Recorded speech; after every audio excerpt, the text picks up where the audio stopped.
پر shift کرنے کا طریقہ بھی بہت اچھا تجربہ ثابت ہو سکتا ہے. بہت سارے جو ہمارے ٹیکسٹائل ملیں ہیں اور کافی فیکٹری ہیں ان میں پلانٹوں کو کوئلے پر شفٹ کیا جا رہا ہے, اور کوئلہ جو ہے نا وہ فلوڈائز بیڈ بھی رائج ہو رہا ہے. اور دوسرا گریٹ سسٹم تو خیر ختم ہو گیا ہے, وہ جو ہے نا وہ کیا کہتے ہیں پلورائزڈ فیول والا کوئلہ بھی استعمال ہو رہا ہے.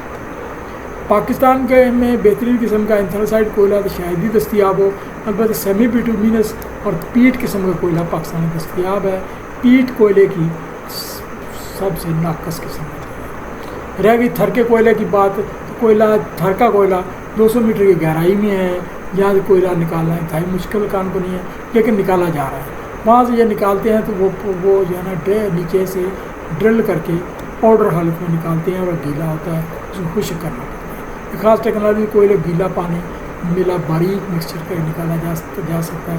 اس ٹیکنالوجی کے ذریعے جرمنی میں کوئلہ نکالا جا رہا ہے, انڈیا میں بھی نکالا, راجستھان میں نکالا جا رہا ہے, اور ملک ہماری مدد کر رہے ہیں. میری ذاتی رائے میں اگر اس کوئلے کو ڈیزل آئل بنانے میں استعمال کر لیا جائے, یہ وہاں ڈیزل آئل کا پلانٹ لگ سکتا ہے, یعنی کوئلے سے ہم ڈیزل آئل بنائیں گے.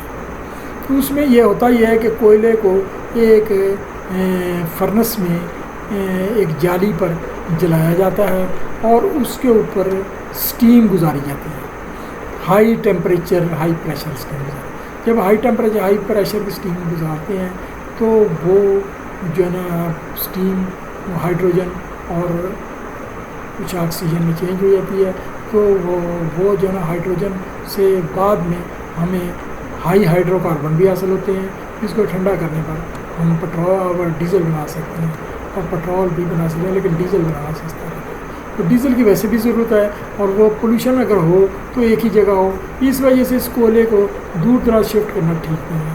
اس کے علاوہ اس کی پولوشن اتنی نہیں ہے جتنی ایک پاور ہاؤس کی. وہ پاور ہاؤس میں ڈائریکٹ جلایا جاتا ہے اور وہ فضا میں کاربن ڈائی آکسائڈ جاتی ہے, لیکن اس میں وہ کاربن یوٹیلائز ہو جاتی ہے.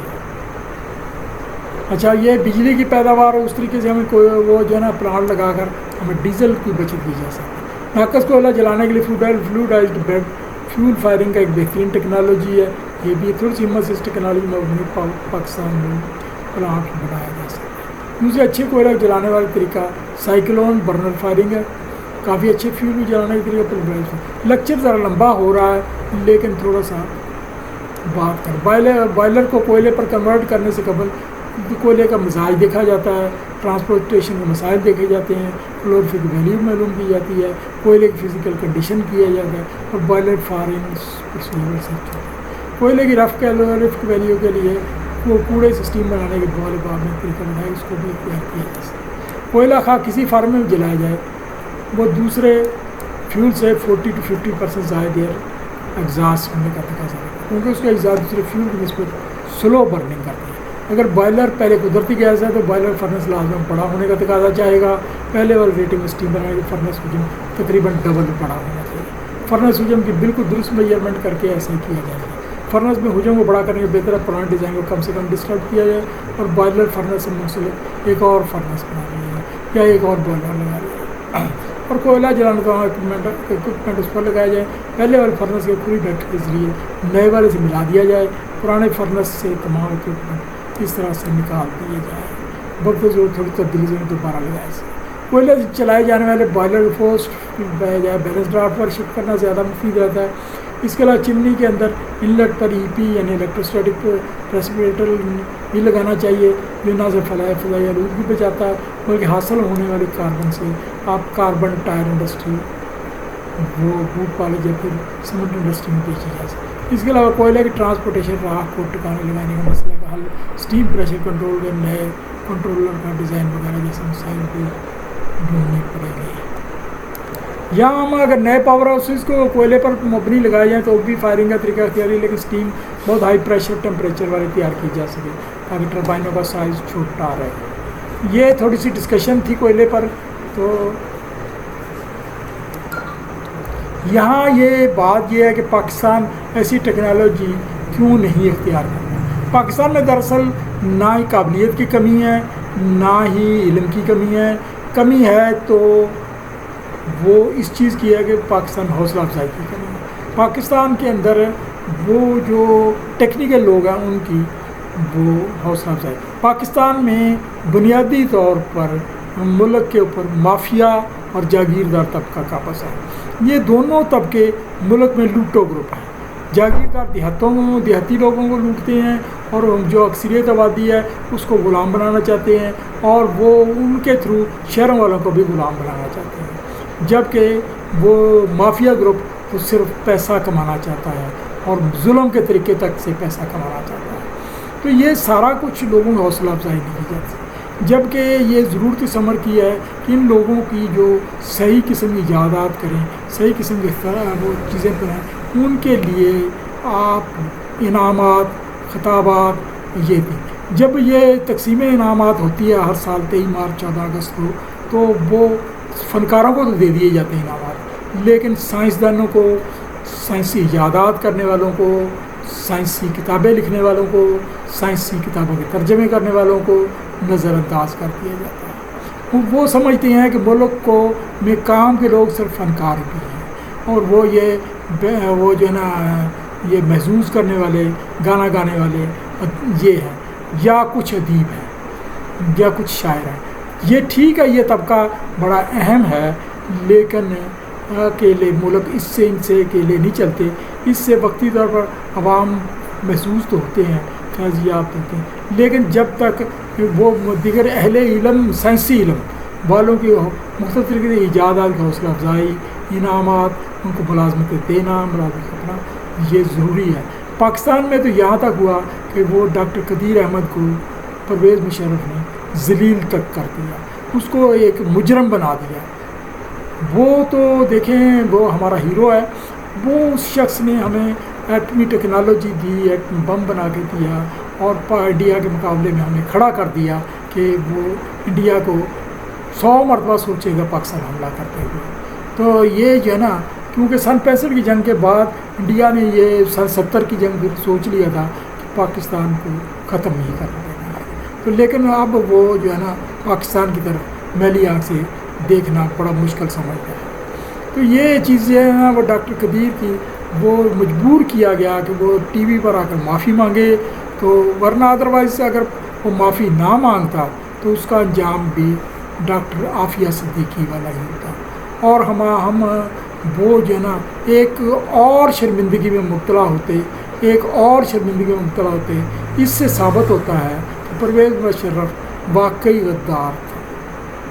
اس نے نہ صرف پاکستان کا سودا کیا, پاکستان کو کے لیے سودا کیا, اور وہ جو ہے نا بلکہ اس نے وہ پتہ نہیں اس کو اللہ تعالیٰ کی ذات پر اعتماد نہیں تھا کہ ایک بات پر, امریکہ کی کال پر اس نے یہ جو ہے نا وہ امریکہ کو مدد کی, فوجی گزرنے کی طاقت دی. اور امریکہ نے جتنے فوجی اپنے مروائے ہیں افغانستان میں, اس سے کئی گنا زیادہ ہم نے اپنے لوگ مروا دیے. اور پاکستان نے وہ امریکہ کی جتنی معیشت ڈاؤن ہوئی ہے اس افغانستان کی وجہ سے, اس سے کئی گنا زیادہ ہماری معیشت کو نقصان ہوا. تو یہ پرویز مشرف کی یہ اللہ تعالیٰ پر اعتماد نہ کرنے کا نتیجہ تھا. اگر وہ اعتماد کرتا تو وہ جو ہے شاید ہم پاکستان آج امریکہ کو شکست دی ہوتی اور امریکہ کا زوال شروع ہو چکا ہوتا. بہرحال اللہ تعالیٰ اس کا زوال لائے گا.